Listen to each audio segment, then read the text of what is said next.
तो क्या तुम कंप्यूटर का इतिहास जानना चाहते हो, राजेश? बिल्कुल मैम। क्या आपको कंप्यूटर के इतिहास के बारे में पता है? हाँ राजेश, तो मैं तुम्हें पहले कंप्यूटर के उत्पत्ति के बारे में बताती हूँ। हमारे लिए ये जानना बहुत जरूरी है कि कंप्यूटर हमारी दुनिया में कैसे आया। तभी हम साइबर स्पेस और साइबर सिक्योरिटी के बारे में ठीक तरह से समझ पाएंगे। जीवन के शुरुआती वक्त से ही इंसान गिनती करने की कोशिश करता रहा है। इंसान अपने आसपास की चीजों को ध्यान से देखता था और धीरे धीरे उसने इनके जरिए गिनती की समझ विकसित कर ली। जिंदगी की शुरुआत में इंसान अपनी उंगलियों पर गिनता था। उसके बाद पत्थरों के जरिए, रेत या चट्टानों पर लाइन खींचने लगा। धीरे धीरे इंसान ने औजार और हथियार बनाना सीख लिया जो उसकी रोज की जरूरतों को पूरा करते थे। मैम, तो क्या आप मुझे गणना की उत्पत्ति के बारे में बता सकती हैं? हाँ, दरअसल उच्च गणना की शुरुआत अबैकस के आविष्कार के बाद ही शुरू हुई।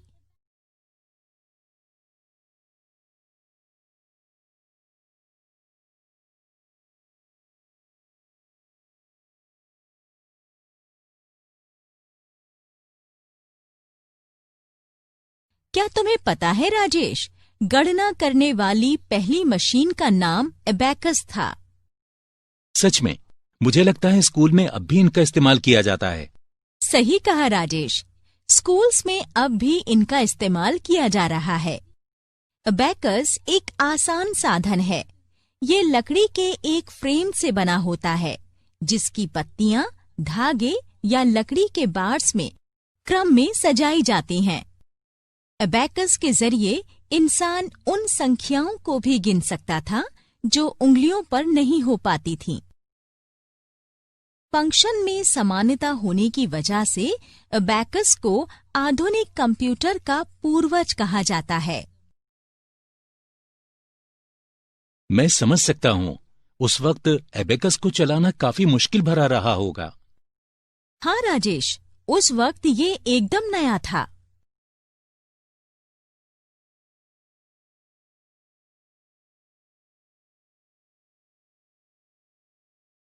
फिर 17वीं शताब्दी में ब्लेज पास्कल की खोज के बाद कंप्यूटर के विकास का अगला दौर शुरू हुआ।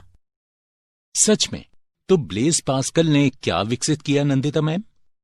तब तक बड़े योग की गणना करने की मांग काफी बढ़ गई थी। ब्लेज पास्कल ने 17वीं शताब्दी में एक मैकेनिकल कैलकुलेटर का आविष्कार किया जिसमें अंकों के साथ व्हील्स लगे थे। इसे ही अरिथमेटिक मशीन या पास्कलिन के नाम से जाना जाता है। इससे 8 अंक लंबे योग को जोड़ा या घटाया जा सकता था और कुल 10 अंक होते थे। ब्लेज पास्कल के बाद क्या हुआ? क्या क्रांति ने कुछ नया बनाया?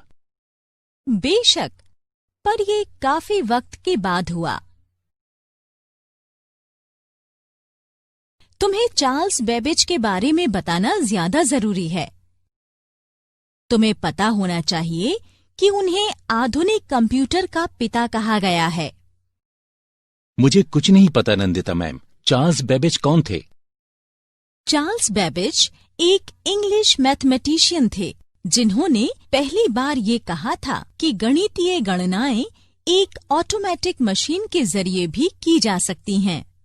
उन्होंने बताया कि गणना को आसान ऑपरेशंस में बदला जा सकता है। इसीलिए चार्ल्स बेबेज को कंप्यूटर का पिता माना जाता है। और अंत में 1833 में उन्होंने पहले नेविगेशनल कैलकुलेशंस को डिजाइन किया। इसने एक इंजन का रूप ले लिया जिसे एनालिटिकल इंजन कहा गया। प्रोग्राम्स और डेटा को पंच कार्ड्स के जरिए मशीन में भेजा जाता था। पंच कार्ड एक ऐसा प्रोसेस था जिसका इस्तेमाल मैकेनिकल लूम्स को निर्देश देने के लिए किया जाता था, जैसे कि जैकर्ड लूम। आउटपुट के लिए मशीन में एक प्रिंटर, एक वक्र आलेखक और एक घंटी लगी होती थी। ये मशीन कार्ड्स पर संख्याएं भी पंच कर सकती थी। इंजन में एक arithmetic logic unit conditional branching के रूप में कंट्रोल फ्लो और लूप लगा होता था। इसमें एक इंटीग्रेटेड मेमोरी भी लगी होती थी। चार्ल्स बेबेज ने जिस मशीन को डिजाइन किया था वो उस वक्त से करीब 1 सेंचुरी एडवांस थी। इस मशीन के सभी पार्ट्स हाथ से बनाए गए थे। हालांकि चार्ल्स बेबेज अपने जीवन काल में इस मशीन को पूरा नहीं कर पाए। उनके बेटे हेनरी बेबेज ने 1888 में एनालिटिकल इंजन्स कंप्यूटिंग यूनिट का सिंप्लीफाइड वर्जन बनाया। सेकेंड वर्ल्ड वॉर के दौरान जब इंग्लैंड और जर्मनी आमने सामने थे, तब ब्रिटेन ने जर्मन मिलिट्री कम्युनिकेशंस के एक खुफिया एन्क्रिप्ट मैसेज को पढ़ लिया था और जर्मन एन्क्रिप्शन मशीन एनिग्मा को इलेक्ट्रोमैकेनिकल बॉम्ब्स की मदद से तबाह कर दिया। इसके बाद ब्रिटेन ने मैक्स न्यूमैन और उनके साथियों का एक कमीशन बनाकर उनसे कॉलोसस बनाने के लिए कहा, जो जर्मनी की ज्यादा विकसित लॉरेंस मशीन्स जो हाई लेवल आर्मी कम्युनिकेशंस में इस्तेमाल की जाती थीं, उनको क्रैक कर सके। इसके थोड़े दिनों बाद एक अमेरिकन प्रोफेशनल को अमेरिकी सेंसस की जिम्मेदारी सौंपी गई। उसने डेटा स्टोर करने के लिए एक पंच कार्ड मशीन तैयार की और गणना में मदद के लिए पहली बार इलेक्ट्रिसिटी का इस्तेमाल किया। इलेक्ट्रिसिटी के इस्तेमाल ने मैकेनिकल कंप्यूटर्स के दौर को खत्म कर दिया और गणना करने की एक नई शुरुआत हुई। एक इंग्लिश मैथमेटिशियन जॉर्ज बूल ने भी इलेक्ट्रिसिटी को बाइनरी सिस्टम का आधार बनाने का सुझाव दिया था। इन सभी लोगों का कंप्यूटर की खोज में इतना महत्वपूर्ण योगदान है, यकीन नहीं होता। सही कहा राजेश, पर यही सच है। इलेक्ट्रिसिटी से चलने वाला पहला कंप्यूटर कब बना था नंदिता मैम? राजेश, इलेक्ट्रिसिटी से चलने वाला पहला computer United states of America में बना था। इसे इनियाक कहा जाता था।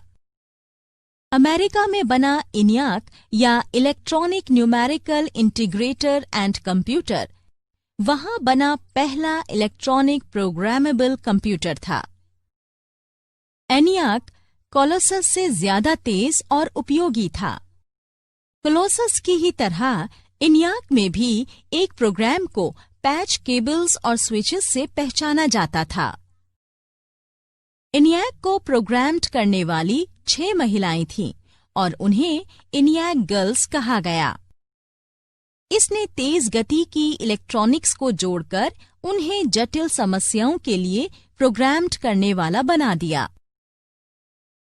ये 1 सेकंड में 5000 बार जोड़ घटा सकती थी।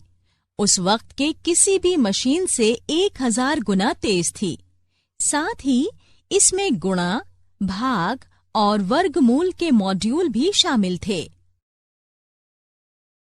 इसे यूनिवर्सिटी ऑफ पेंसिल्वेनिया के जॉन मॉकली और जे प्रेस्पर एकर्ट की देखरेख में बनाया गया था। इनियाक में 1943 से लेकर 1945 में तब तक संशोधन होता रहा, जब तक इसे पूरी तरह चालू नहीं कर दिया गया। हालांकि ये मशीन बहुत बड़ी थी। इसका वजन करीब 30 टन का था। ये 200 किलोवाट इलेक्ट्रिक पावर खर्च करती थी। इसमें 18,000 से ज्यादा वैक्यूम ट्यूब्स, 1,500 रिलेज और सैकड़ों हजारों की संख्या में रेजिस्टर्स, कैपेसिटर्स और इंडक्टर्स लगे हुए थे। तो क्या एनिक ने कंप्यूटर का नया दौर शुरू किया? हाँ, लेकिन इसके बाद काफी विकास हुआ।